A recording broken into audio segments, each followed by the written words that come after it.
Las primeras piezas fundamentalmente son ideas de cómo un peso estándar puede hacer que se concentre la percepción en el hecho, por ejemplo, de que una columna se apoya en el suelo y esa percepción sea canalizada por simplemente la presencia del peso, que nos conduce a reducir nuestro campo de interpretación al campo de lo que es su estar en la gravedad.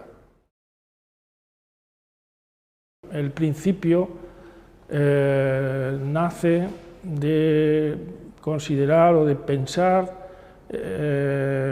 fundamentos de la estructura, es decir, cómo la gravedad afecta a la materia y cómo la arquitectura trabaja con ese hecho fundamental y logra una expresividad y una activación de signos respecto a la inmersión de la materia y de los espectadores, los usuarios, en el campo gravitacional.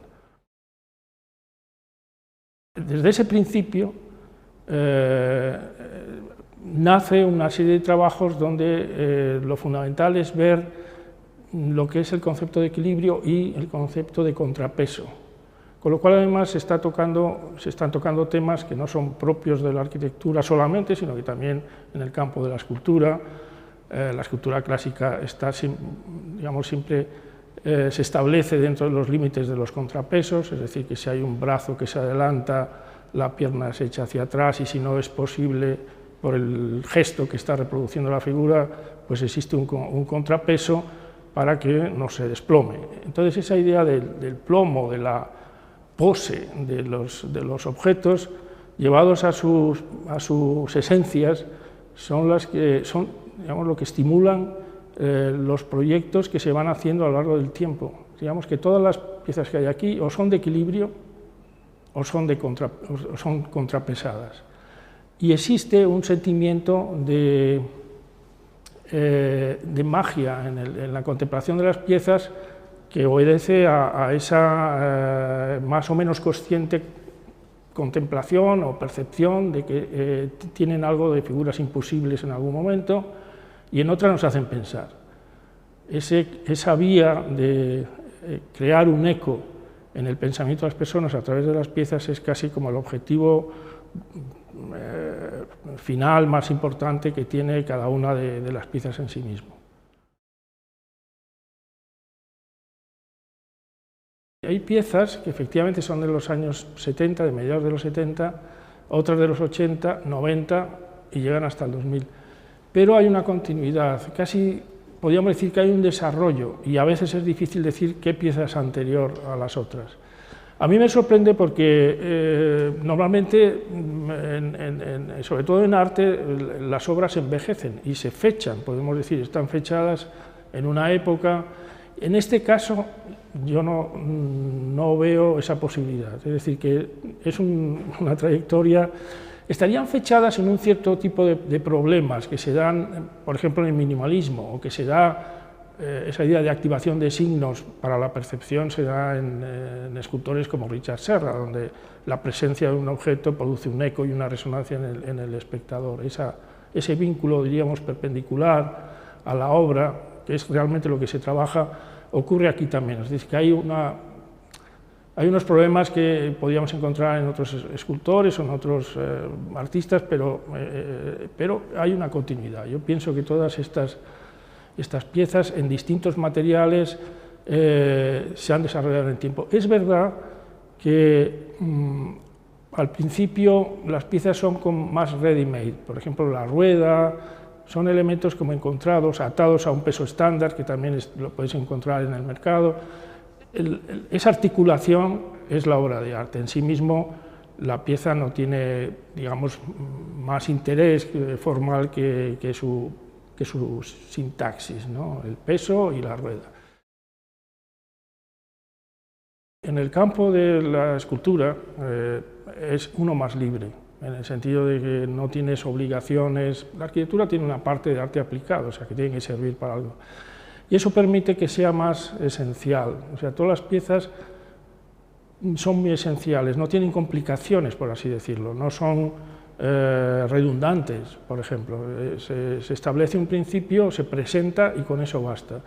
Yo creo que la arquitectura tiene más obligaciones, está más vinculado a usos y a tamaños espaciales, y hay muchas duplicidades, es decir, que hay muchos, te encuentras con un repertorio que se distribuye espacialmente y lo encuentras una y otra vez. Aquí cada pieza suele contar una sola cosa, y yo creo que en ese sentido podríamos hablar de una libertad mayor, o sea, estar libre de servidumbres del tipo de uso. Y esa es la belleza que tiene trabajar en escultura. Aunque pueda haber principios comunes, yo creo que siempre el problema aparece de una manera más esencial. Generalmente hay un pensamiento de la pieza tratado fundamentalmente en dibujos. Hay también en los dibujos una posible proyección de las piezas, por ejemplo, a mayor tamaño, en un tipo de relación con el espectador que es más de tú a tú. Las piezas en general son más pequeñas y quizá por eso también están en esa posición alta. Pero fundamentalmente los dibujos están hechos pensando en la obra. Claro, los dibujos tienen una deriva que es efectivamente la caligrafía. Cuando uno está trabajando con la mano en papel, incluso ciertas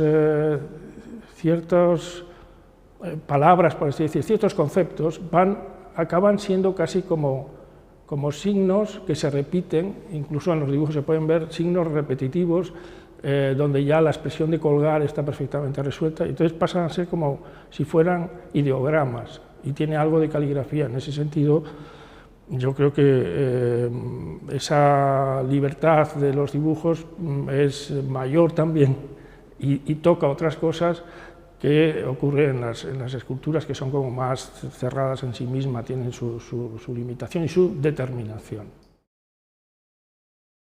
El Museo de Oteiza me encanta por las obras del escultor, que son absolutamente maravillosas, y también por la arquitectura. Yo creo que los interiores del museo son extraordinarios, y es precisamente esa austeridad de principios, esa presentación de la arquitectura desnuda, digamos, de ornamentación, o en el sentido de que su expresividad es muy directa, donde tiene los temas fundamentales son el espacio y la luz, y que son, por otra parte, temas que se dan en Oteiza. Yo creo que el interés que pueda tener esta exposición en este contexto también es porque toca una energía que es, digamos, diferente que el espacio y la luz, que es fundamentalmente la gravitación.